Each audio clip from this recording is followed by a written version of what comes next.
महायुतीच्या उमेदवारांची यादी जाहीर झाली आणि त्यामध्ये हातकणंगले लोकसभा मतदारसंघातून शिवसेनेचे खासदार धैर्यशील माने यांना पुन्हा एकदा उमेदवारी मिळालेली आहे।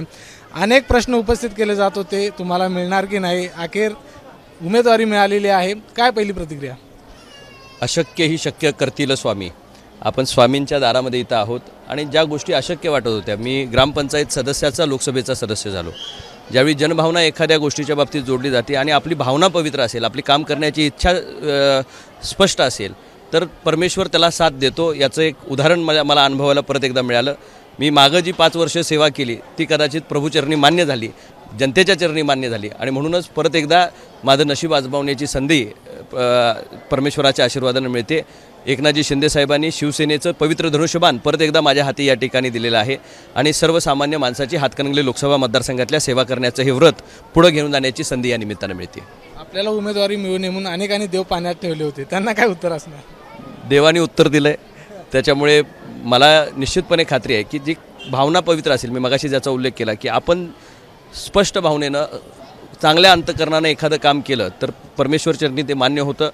कोविडची परिस्थिती गेले 3 वर्ष, या ठिकाणी मागचे 3 वर्ष, त्याच्यानंतर 2 वर्षामध्ये अगदी कमी वेळेमध्ये एका तरुण चेहऱ्याला लोकांनी संधी दिली होती आणि माझ्यावर जबाबदारी होती की त्या विश्वासाला पात्र राहून माझ्या लोकसभा मतदारसंघामधल्या गावागावापर्यंत, वाडी वस्तीपर्यंत काम जाऊन पोचावं, हा मी प्रामाणिकपणे एक कार्यकर्ता म्हणून प्रयत्न केला। निश्चितच येणाऱ्या काळामध्ये उर्वरित जी कामं आहेत ती सुद्धा संकल्प पूर्तीसाठी म्हणून परमेश्वराने ही परत एकदा वाट या ठिकाणी मला या ठिकाणी दाखवलेली आहे। येणाऱ्या काळामध्ये प्रचाराची नेमकी रणनीती कशी असणार आहे, कसं सगळं हे घेणार? सर्वच मित्रपक्षांशी चर्चा करून आदरणीय मोदी साहेबांचे हात केंद्रस्थानी बळकट करायचे आहेत।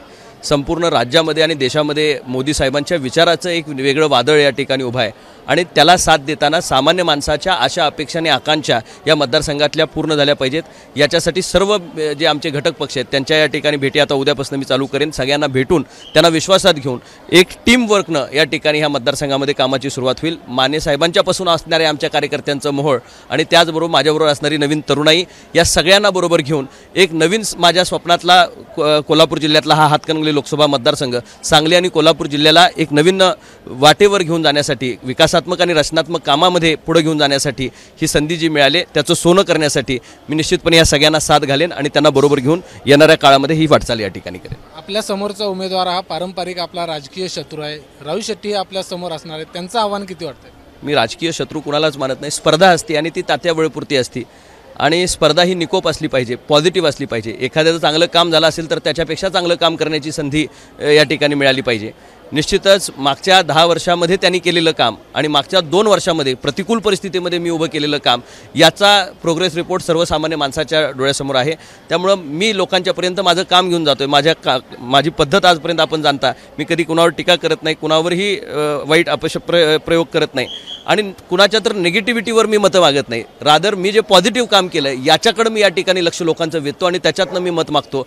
निश्चितपणे मी केलेल्या कामाच्या जीवावर मी या ठिकाणी लोकांच्यापर्यंत जाणार आहे आणि अष्टपैलू नेतृत्व ह्या मतदारसंघाला लाभावं ही अनेक वर्षांची इच्छा लोकांची होती। माझी संसदेतलं काम असेल किंवा माझं धरातलावरचं, जमिनीवरचं या ठिकाणी काम असेल, हेच या ठिकाणी माझ्या विकासात्मक, रचनात्मक कामाची पोचपावती मताच्या रूपानं लोक माझ्या पदरामध्ये टाकतील असा ठाम विश्वास मला आहे।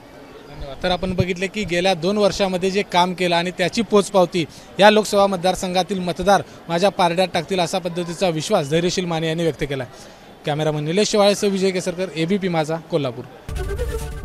एबीपी माझा, उघडा डोळे बघा नीट।